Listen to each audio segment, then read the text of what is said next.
Bonjour mes petits cœurs, aujourd'hui on parle de la vérité.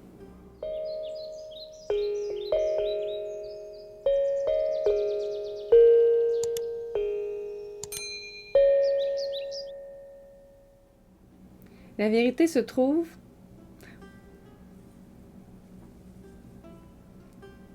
ici. Ok? La vérité se trouve dans votre cœur et dans votre expérience. Elle se situe en vous. Ce que vous croyez, ce que vous avez observé, ce que vous avez expérimenté, c'est ça la vérité. Je vais donner un exemple. Vous mangez une pomme, ok? Et puis vous la trouvez sûre. Vous donnez la même pomme à quelqu'un d'autre, puis cette personne-là la trouve sucrée. Qui a la vérité? Qui a raison? Puis c'est pas juste une question de goût, là. C'est juste une question de c'est qui a la vérité? Est-ce qu'elle est sûre, cette pomme, ou elle est sucrée? Tout simplement. Puis chacun va la trouver un peu plus sûre que l'autre, un peu plus sucrée qu'un autre. L'autre va dire, c'est pas une pomme, c'est une orange. Ok? Des fois, ça peut aller jusque-là. Et puis, si la personne, lorsqu'elle a mangé la pomme, a associé le goût à l'orange, même si c'est pour vous une pomme, bien pour lui, c'est une orange. La vérité, c'est ce que nous, on fait comme expérience dans le monde. En gros, c'est ça. Je dis pas ça en tant que vérité, je dis ça en tant qu'observation.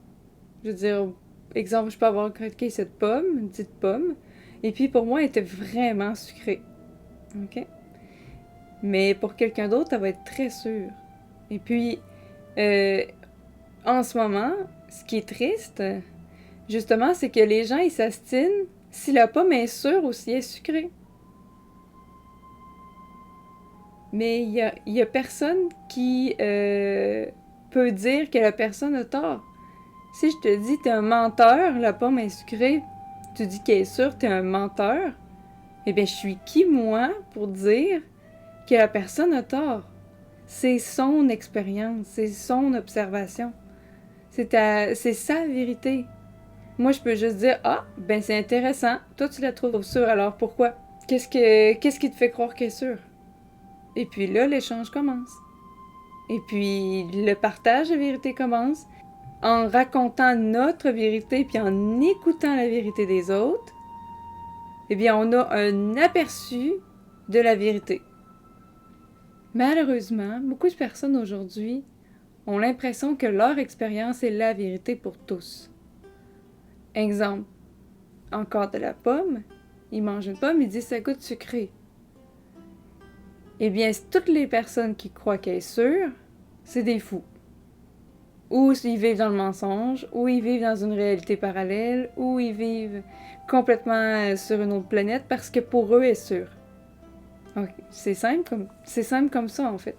Et puis, si on va avoir un réel échange dans ce monde, entre nous, un réel apprentissage, une réelle quête de la vérité, bien, il faut être prêt à écouter.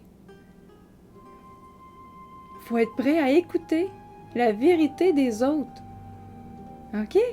Tout simplement. Vous écoutez les autres. J'ai écouté un reportage il y a quelques années sur les phénomènes paranormaux. Dans les phénomènes paranormaux, il y avait lorsqu'on est sur le bord de mourir, lorsqu'on voit le tunnel, puis ces choses-là. Quand notre âme s'élève pour aller rejoindre l'au-delà, plusieurs personnes en sont pas rendues jusque-là, puis sont revenues. OK? Lors de la diffusion du reportage, il y a des gens qui commentent, des gens qui expliquent, il y a des scientifiques. Bon. Et j'ai remarqué qu'il y avait beaucoup de personnes qui jugeaient automatiquement. Puis pas... ils disent, moi je suis médecin, je peux te dire que ton cerveau fait des...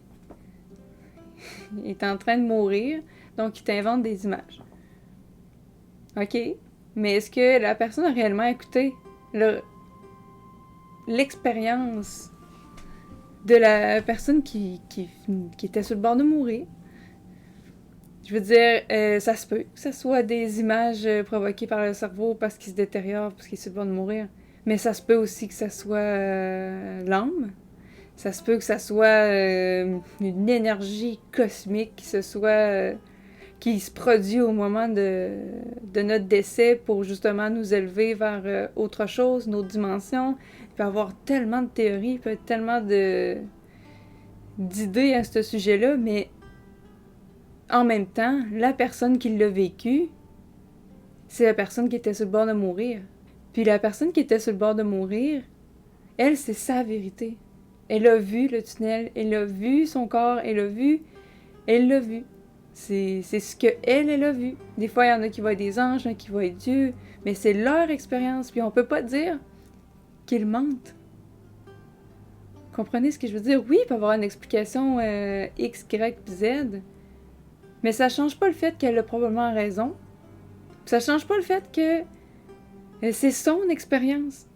Donc, c'est sa vérité. Fait qu'on peut pas dire, exemple, dans les commentaires, des fois, les gens sont assez intenses, puis pas juste sur ce sujet-là, sur presque tous les sujets, d'une folle, d'une ci, d'une ça, parce que elle a juste exprimé son expérience. On est qui, nous, pour arrêter d'écouter, puis dire ça, c'est une folle?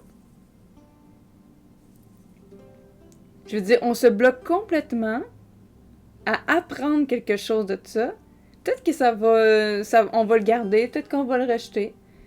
Mais de le rejeter systématiquement au tout début, c'est complètement se priver de la vérité. De sa vérité, bien sûr. Mais c'est quand même une vérité. Puis ça vaut la peine de l'écouter. Puis de l'écouter, pas l'écouter en ayant quelque chose en arrière de la tête, de se dire bah oui, c'est ça. Elle raconte ça. Mais tout le monde sait que c'est le cerveau qui produit des images. Puis là, pendant que vous êtes dans votre cerveau en train de faire à la personne, pendant que vous êtes dans votre cerveau à penser à autre chose, mais vous écoutez absolument rien de ce qu'elle dit. Puis la personne, tout ce qu'elle fait, c'est vous partager sa vérité. Ça en vient à dire, avec tout ce que vous entendez, que vous n'avez pas expérimenté aussi, c'est de dire, il faut faire la part des choses. OK? Tout simplement faire la part des choses. Si l'information que quelqu'un vous dit, vous dites « Ah, eh bien, c'est intéressant. Je l'ai écouté réellement. OK? Je l'ai écouté et puis c'est intéressant. » Puis vous vous dites « Ah, ben, je vais mettre ça dans une partie de mon cerveau. » Dans le intéressant et peut-être à développer. Parfait. Vous n'êtes pas obligé de prendre position instantanément et de dire « Ah, ça c'est vrai, ça c'est faux. » Vous n'êtes pas obligé de faire ça. Vous pouvez juste mettre ça dans votre cerveau, dans une catégorie à regarder plus tard, comme sur YouTube. J'ai pas assez d'informations pour me faire une idée. Vous avez le droit de vous dire « J'ai pas assez d'informations pour avoir une idée puis de me donner une opinion sur le sujet. » Donc, tant que j'ai pas assez d'informations, que je considère ne pas avoir assez d'informations, considère ne pas avoir récolté assez de témoignages, récolté assez de vérité, comme je vous racontais tout à l'heure, eh bien, vous avez le droit de mettre cette partie-là dans votre cerveau et de vous dire, eh bien, je vais m'en occuper plus tard.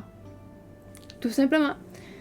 Peu importe le sujet. Puis ça peut être la même chose avec, exemple, en ce moment, je vois vraiment beaucoup de personnes qui se divisent sur le sujet de QAnon. Je veux dire, moi, personnellement, ce que j'ai retenu de QAnon, ce qui a fait mon affaire, comme on dit, c'est la partie des enfants. OK? Sincèrement, dans mon opinion à moi, dans ce que j'ai vu, dans ce qu'on m'a raconté, la vérité des gens qui m'ont raconté des choses fait partie d'une vérité collective. OK? Et puis moi, personnellement, c'est vraiment la partie des enfants qui m'intéresse puis qui me touche. Et puis peu importe, il y en a qui disent oui, mais là, vous vous faites berner par vos émotions.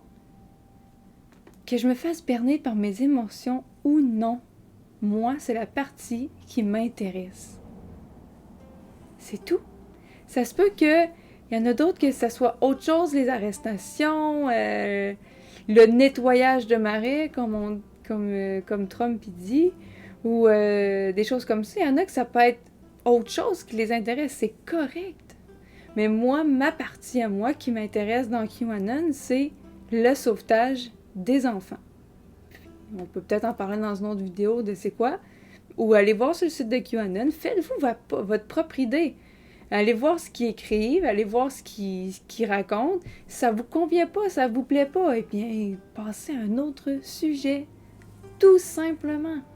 Puis, ou mettez-le dans votre tête dans « Ok, j'ai pas assez d'informations, j'ai pas assez d'expérimentation de d'autres personnes, je vais attendre avant de me faire une opinion. » Mais garochez-vous pas sur Facebook puis YouTube puis des autres plateformes à dire « QAnon, c'est des malades, QAnon, c'est ici. » Non, vous êtes même pas prêt encore dans votre propre esprit à avoir une opinion sur ce que c'est. Donc, on n'en parle pas. Ou vous en parlez pour poser des questions. Exemple, vous connaissez quelqu'un, moi je prends QAnon juste parce que c'est l'exemple du jour, là. C'est pas, ça peut être plein d'autres sujets, là. Mais exemple, vous voyez quelqu'un qui est super à fond sur QAnon, il y en a, c'est correct. C'est leur choix, c'est leur vie. Je veux dire, vous êtes qui vous pour les juger ou dire quoi que ce soit à propos de ça? Vous pouvez dire que pour vous, ça vous convient pas, puis c'est correct aussi. Mais ce que je voulais en venir, c'est vous voyez quelqu'un qui est super à fond sur QAnon, posez-lui donc des questions. Pourquoi toi tu suis QAnon? Qu'est-ce qui te fait... Qu'est-ce qui te rapproche de ça? Et puis récolter des informations. Et puis ensuite aller voir d'autres personnes qui sont complètement à l'ouest, comme on dit, ou à l'opposé, puis posez-leur des questions. Pourquoi toi tu les aimes pas? Pourquoi? Qu'est-ce qui fait que ça te convient pas, QAnon? Ou que ça vient pas te chercher? Tout simplement. Et puis, à la force de poser vos questions, là, vous allez sûrement pas vous faire répondre la majoritairement du temps, là, parce que les extrémistes, ils ne savent pas la majorité du temps pourquoi qu'ils sont pour ou qu'ils sont contre quelque chose. Puis, il faut pas vous laisser embarquer dans ça. Faut pas vous laisser embarquer là-dedans. Parce que vous allez juste vous perdre, puis c'est pas l'idéal. L'important là-dedans, c'est que si vous ne savez pas, c'est tout, vous le savez pas. Vous avez le droit de pas le savoir. Comprenez? Vous avez le droit de pas savoir. Tout simplement, vous avez le droit de dire j'ai pas envie non plus de m'embarquer là-dedans. Puis si un jour quelqu'un m'en parle ou me dit quelque chose, ben je vais l'écouter et puis je verrai si je change. Puis je veux m'intéresser au final. Bref, où je vais en venir avec la vérité, c'est que la vérité est basée sur votre expérience et votre expérimentation du sujet. Et puis, si vous prenez le temps de vous poser des questions, de poser des questions aux autres, de vous intéresser sincèrement, d'écouter votre vibe, d'écouter votre cœur, vous dire... Si vous ressentez un petit pincement ici de quelque chose, puis habituellement, c'est pas pour rien. On a des petites antennes, on n'est pas des extraterrestres, mais on a des petites antennes sur l'énergie puis la vibration. On va parler de ça dans une autre vidéo. Mais vous avez le petit quelque chose en vous qui va vous le dire. Si ça vous convient ou si ça vous convient pas. Si vous avez... vous devez vous intéresser à ça. Ou au fond de votre cœur, vous le ressentez que c'est vrai. Vous ressentez que c'est la vérité. Mais c'est minime, là. La voix au fond de soi, elle est toute petite. Elle parle tellement pas fort. Et puis, en ce moment, presque tout crie là, ou hurle autour de nous. Donc, c'est vraiment difficile d'écouter notre petite voix. Donc, si vous n'arrivez pas à l'entendre sur un sujet ou sur quelque chose, informez-vous. Faites vos recherches. Peu importe c'est quoi. Faire des recherches, ça peut être aussi poser des questions à des personnes qui ont fait des recherches. Ça peut faire partie de faire des recherches, ok? Et suivez votre cœur. Suivez-le. Si vous avez quelque chose à suivre dans la vie, c'est bien votre cœur. Pas votre tête. Votre tête est un peu perdue. Puis la tête est tellement déconcentrée par tout ce qui hurle dans ce monde qu'elle n'a pas le temps ou elle n'a pas l'attention à se concentrer sur votre cœur. Donc, consciemment, visez votre cœur en premier. Confirmez avec votre tête si vous voulez par la suite, mais suivez votre cœur en premier. OK? Donc, la vérité se situe là, dans le cœur, puis dans le cœur des autres. Parce que les autres aussi ont un cœur. Les autres aussi ils ont une énergie. Donc voilà, on finit ça là-dessus. Suivez votre cœur, mes petits cœurs. C'est bien important. Et puis, on se retrouve pour une autre vidéo. OK? Bisous!